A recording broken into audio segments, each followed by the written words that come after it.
Hey family, welcome back to Let's Study. It's a series here where we're studying a chapter out of the Bible every single day. Before we get into today's message, I want to remind you to go over to CandyNicoleArise.com and get a copy of your Bible study along. The Lord has us intentionally over here in Esther because He says that this is the season many of you are in. You're like an Esther. You are going into the harem. Okay, you're like going into the spiritual harem where the Lord is getting you ready. And some of you are coming up out of that spiritual harem. But this is all about a place of preparation, is why we are here. And many of you are in transitions. So today we're going to be reading in Esther chapter 4. And let's go ahead and get up in it. Mine is labeled Mordecai Appeals to Esther. Says when Mordecai learned all that had occurred, he tore his clothes, put on sackcloth and ashes, and went into the middle of the city and cried loudly and bitterly. Y'all already know, right? BetterHealth.com was needed in those times. Tearing your clothes in the middle of town.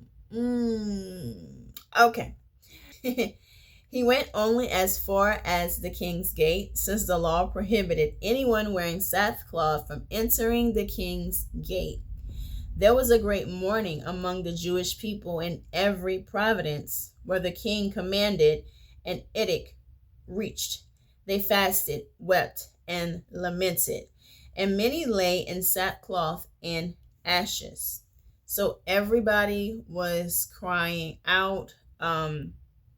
Everybody was crying out. They didn't know why. All right, so everybody put on sackcloth and ashes. They probably was fasting and crying out to the Lord for help, for mercy, okay?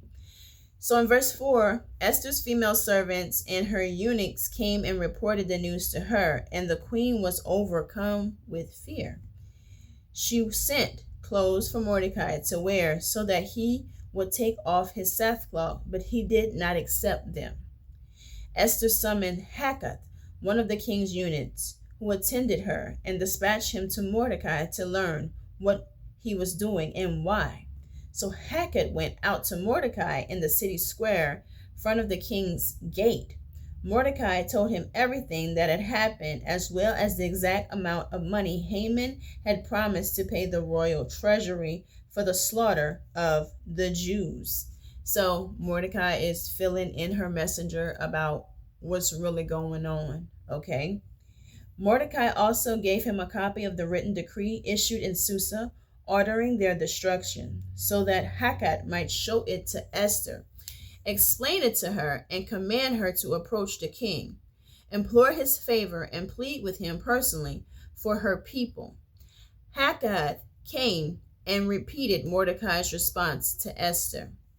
Esther spoke to Haggith and commanded him to tell Mordecai all the royal officials and the people of the royal province know that one law applies to every man or woman who approaches the king in the inner courtyard and who has not been summoned, the death penalty, unless the king extends the gold scepter allowing that person to live.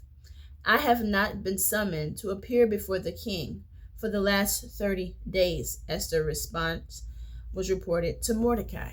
So Esther was like, well, I can't go and appeal to him. I understand what you're saying, but I can't even go over there because if I do, I can get killed. Anyone. It's a law for anybody, okay? So Mordecai tells her this in 13. Mordecai told the messenger to reply to Esther, don't think that you will escape the fate of all the Jews because you are in the king's palace.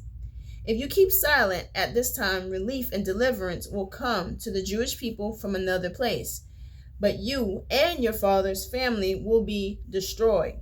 Who knows, perhaps you have come to the royal position for such a time as this. Now we're seeing God's purpose play out right in front of our face. Vashti, she was kicked out for a reason, so that Esther could come in and be in this place for such a time as this, for the deliverance of the Jews. It says in verse 15, Esther sent this reply to Mordecai, go and assemble all the Jews who can be found in Susa, and fast for me, Do not eat or drink for 3 days, nights, or day. I and my female servants will also fast in the same way. After that, I will go to the king, even if it is against the law. If I perish, I perish." So Mordecai went and did everything Esther had commanded him. It's time to put that faith into action. Time to put that faith up into action, okay? We're going to go. Y'all, we're going to get together. It's a corporate fast, okay? You know they have corporate fast now, okay? This was a corporate fast. It wasn't on one of them Zoom calls. It was just, he had to go gather some people to fast, okay? And so there's power in prayer, and there's power when two or more are gathered. So Mordecai, they went in the spirit, y'all. They was going in, basically. Pleading out to the Lord for mercy. And she said, well, if I perish, I perish. On the third day, I'm going in. We're going to see what's going to happen. All right. Tomorrow, we're going to pick up in chapter 5. Come back and study with us. Don't forget to go over to KandyNicoleArise.com and get a copy of your Bible study alone. I will see you guys tomorrow. Bye, y'all.